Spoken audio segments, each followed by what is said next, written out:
आज हम पढ़ेंगे सूरदास के पद। हमारी पुस्तक में 4 पद दिए हैं, उसमें यह पहला पद है। ये सारे पद सूरदास के भ्रमर गीत से लिए गए हैं। भ्रमर गीत में गोपियों की विरह वेदना का वर्णन है। जब श्री कृष्ण अपने मित्र उद्धव के माध्यम से गोपियों को निर्गुण निराकार ब्रह्म का संदेश देने के लिए अपने मित्र उद्धव को भेजते हैं, वो यह सोचकर भेजते हैं कि इससे गोपियों की पीड़ा कम हो जाएगी, लेकिन गोपियाँ कृष्ण को अत्यधिक प्रेम करती थी, जिसके कारण उसका वहाँ पर उल्टा असर हुआ और वे उद्धव को ही अपना व्यंग के द्वारा अपने मन की बात कहती हैं। इसी दोनों उद्धव और गोपियों के संवाद को ही भ्रमर गीत का नाम दिया गया है। तो यहाँ पर ये जो पहला पद दिया है, उसमें गोपियाँ उद्धव को व्यंग करते हुए भाग्यशाली कह रही हैं, जो कि वास्तव में भाग्यशाली न कह के भाग्यहीन कह रही हैं। तो आइए हम पहला पद देखते हैं। उद्धव तुम हो अति बड़भागी।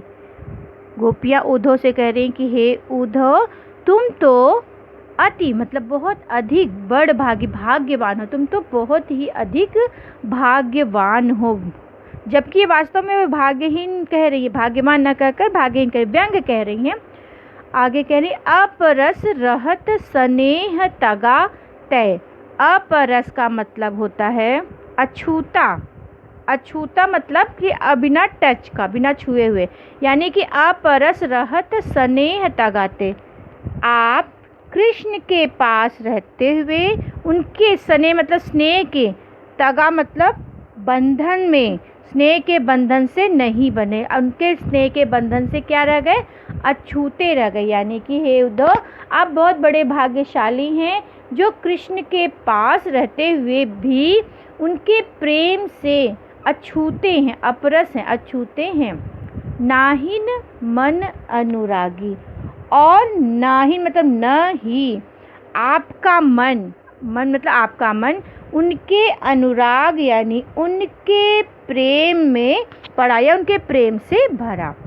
आप कृष्ण के पास रहते हैं फिर भी उनके प्रेम से अछूते हैं और आपका मन अभी भी उनके अनुराग से भरा नहीं है। आगे वो उदाहरण के द्वारा अपनी बात सिद्ध करती है कि उनका मन अनुराग से क्यों नहीं भरा है, किस प्रकार उनका अनुराग से नहीं भरा है। ये उदाहरण के द्वारा वो गोपियाँ समझा रही हैं कि पुरैन पात रहत जल भीतर। पुरैन मतलब होता है कमल, पात मतलब पत्ता।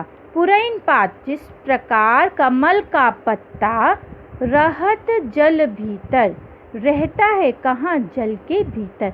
जिस प्रकार कमल का पत्ता, पुरैन पात मतलब कमल का पत्ता, जल के भीतर रहते हुए भी तारस देह न दागी, उसके ऊपर, उसके देह पर, पत्ते पर जल की एक भी बूंद नहीं रहती। यानी तारस देह न दागी का मतलब है उनके शरीर पर, यानी पत्ते के शरीर पर एक भी जल के दाग नहीं रहते हैं। आगे दूसरा उदाहरण दे रही हैं। ज्यों जल माह, जिस प्रकार, ज्यों जिस प्रकार जल माह, जल में तेल की गागर, यानी किसी तेल की गगरी, गागर मतलब गगरी, जिस प्रकार तेल की गगरी को जल में रखने पर बूंद न ताको लागी, एक भी जल की बूंद उसको छू नहीं पाती, टच नहीं कर पाती, ठहरती नहीं, बूंद न ताको लागी, उसके शरीर पर यानी मटकी पर जल की एक भी बूंद नहीं लगती। उसी प्रकार तुम्हारा मन भी कृष्ण के पास रहते हुए भी कृष्ण के प्रेम से अछूता है। प्रीति नदी में पाँव न बोर्यो। प्रीति नदी, प्रीति नदी मतलब प्रेम की नदी में पाँव न बोर्यो, पाँव मतलब पैर और बोर्यो मतलब डुबाया।